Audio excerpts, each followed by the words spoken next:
Eh bien salut à toutes et à tous, c'est Anthony Klinger de la chaîne Acadev et aujourd'hui on se retrouve pour une nouvelle vidéo où je vais vous apprendre à personnaliser vos champs de formulaire input file qui sont très souvent utilisés notamment pour upload des PDF, des médias ou n'importe quoi finalement. Et bien en fait aujourd'hui je vous montre comment enlever le style qui est absolument ignoble, on va dire de base des input files pour faire quelque chose de très moderne, en tout cas plus moderne que ce qui se fait actuellement. Pour ça je vais vous montrer tout de suite à quoi ressemble un input file de base. Donc on fait input type file, voilà.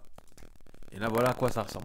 Si vous êtes sur Chrome, vous avez forcément la même chose que moi, ou sur Safari à peu près la même chose, et sur Firefox aussi. Donc vous voyez bien que c'est pas du tout optimal. On comprend, mais c'est pas du tout optimal si vous avez notamment un style sur l'ensemble de votre style. Donc pour remédier à ça, évidemment, il y a plein de techniques, et c'est ce qu'on va voir aujourd'hui. Donc, ce qu'il faut comprendre, c'est que vu que ça marche comme un formulaire, un input file fait partie en général d'une forme, peu importe, un élément forme, on s'en fout. En fait, c'est toujours relié à un label. Et c'est ce label qui va nous permettre de gérer et de faire ce qu'on veut, d'un point de vue style. Alors, on va faire quelque chose de plutôt sympa. Pour ça, je vais avoir besoin notamment des Google Icons. Donc ça, au fur et à mesure de la vidéo, je vous montrerai comment les intégrer, même si j'ai déjà fait une vidéo à part là-dessus. Donc, n'hésitez pas à aller la voir si vous avez des problèmes d'intégration. Pour commencer, on va créer un input. Alors, déjà sur mon body, ce qu'on va faire, c'est que je vais créer une div. Là, sur mon body, je vais la centrer du coup. Donc, je vais faire 800% height, 100 VH, display flex et justify content. Oula. Center, align items, center, ce qui nous permet de centrer notre div. Pour l'instant, ça ne se voit pas, mais si je mets. Et ici, on va mettre un input file, type et un ID. On va lui donner par exemple, je sais pas moi, file input. Et ici, file. Ok, donc là on a notre premier fichier. Et maintenant ce que je vous ai dit avant, c'est qu'on allait rajouter un label. Et du coup on va utiliser l'ID pour relier le label à l'ID. Donc, enfin le input à son label. Donc on fait ça, input file input. Et maintenant si je marque ici photo, ou alors plutôt charger une photo.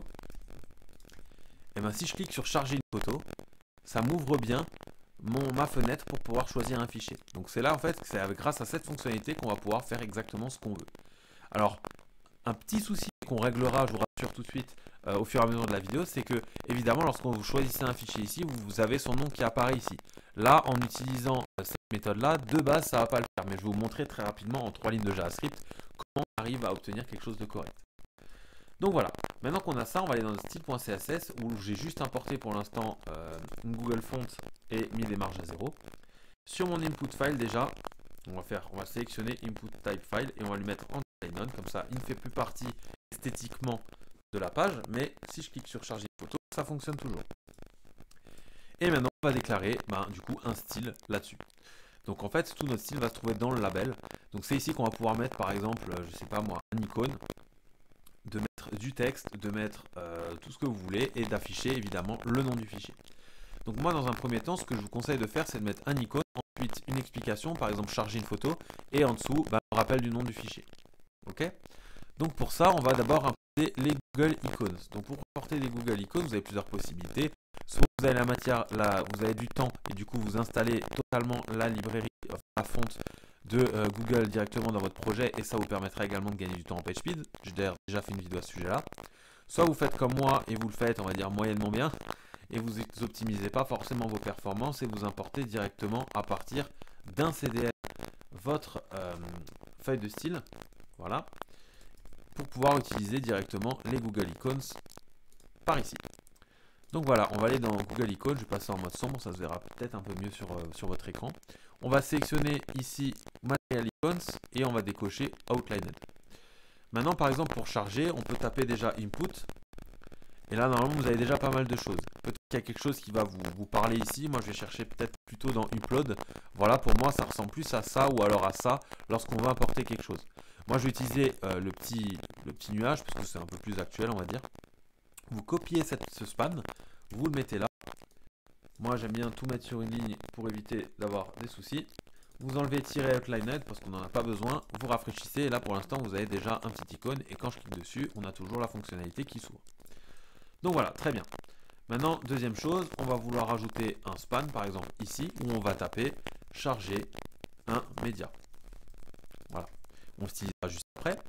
Et ici, on va rajouter un autre span. Et dans ce span, en fait, il y aura le rappel du nom du fichier qui vient d'être upload. Pour l'instant, on va le mettre, mais par contre, on va lui donner un identifiant qui sera du coup file name. Comme ça, on pourra afficher à l'intérieur de ce span le nom de notre fichier. À partir de là, on va pouvoir évidemment ajouter du style.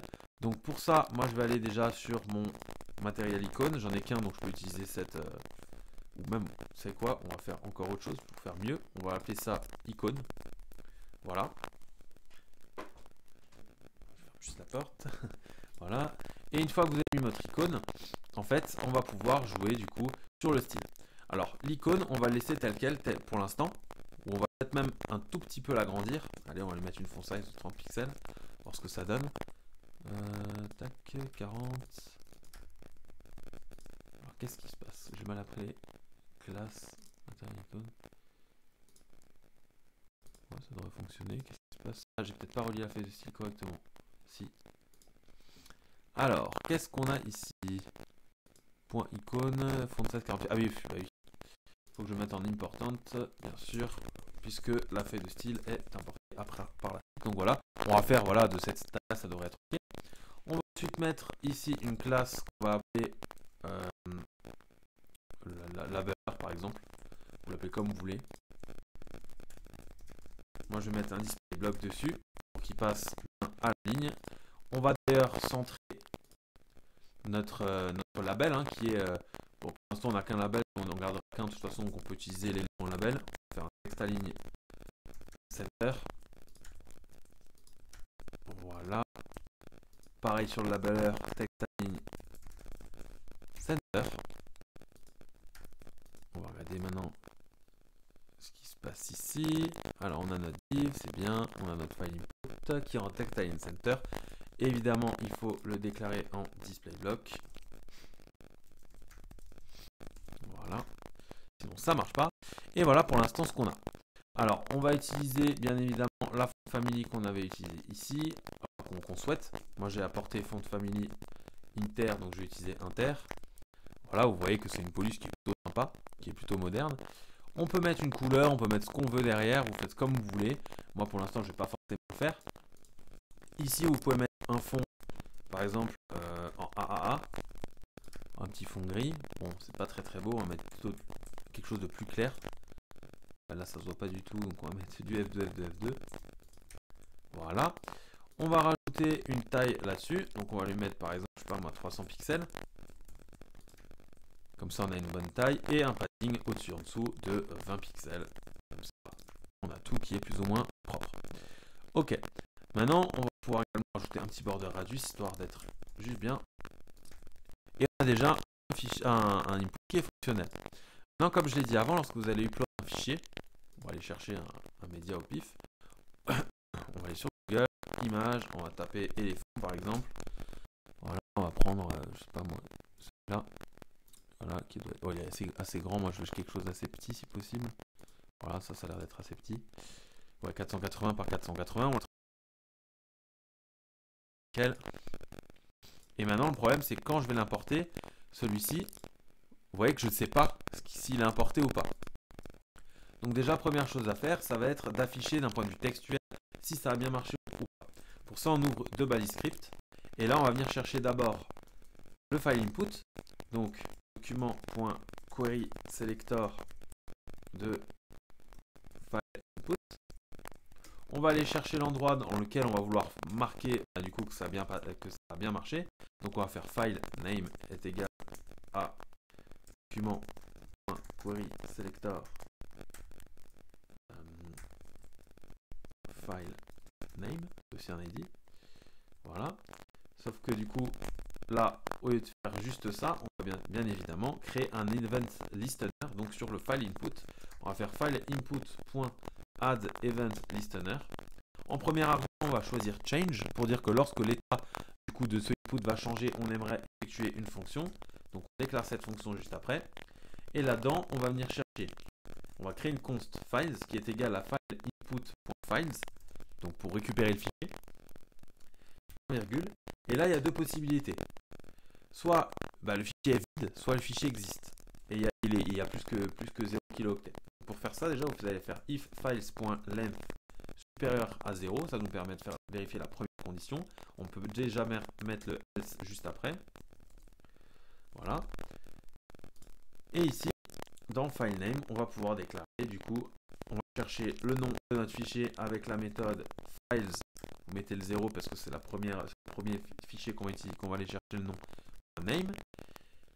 Et ici, ce qu'on fait, on prend filename.innerHTML ou alors .innertext.textcontent. Ce que vous voulez, égal. Et là, vous allez marquer le nom du fichier. Vous pouvez marquer nom du fichier, deux points. Ou juste mettre le nom du fichier, c'est comme vous le souhaitez.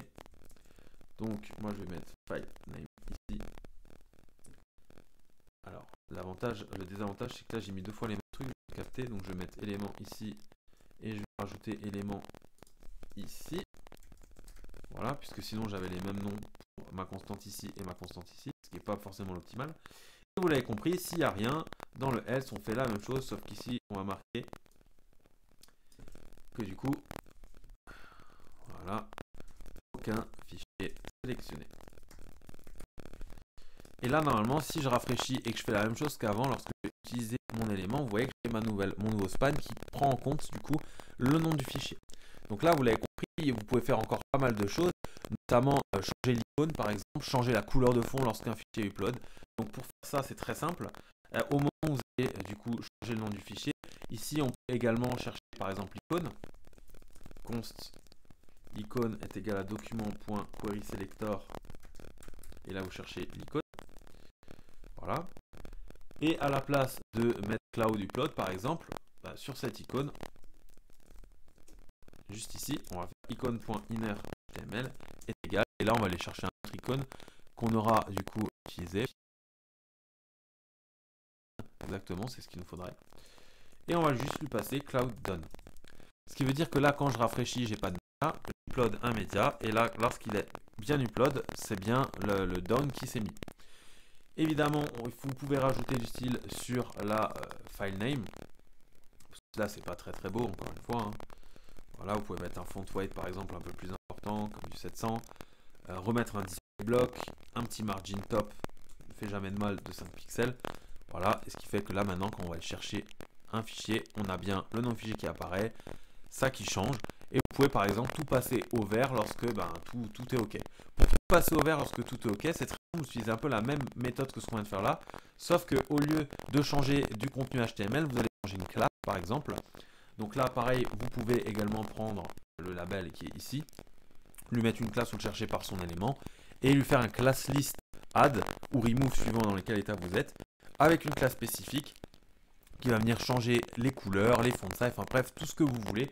Vous avez compris maintenant le principe pour créer un bouton input file automatisé, enfin plutôt personnalisé, et que vous pourrez mettre à votre goût dans votre web design moderne.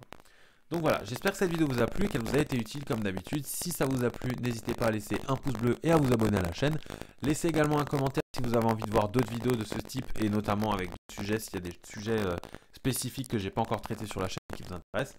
Donc voilà, c'était Anthony Klinger de la chaîne Acadev, on se dit ciao tout le monde.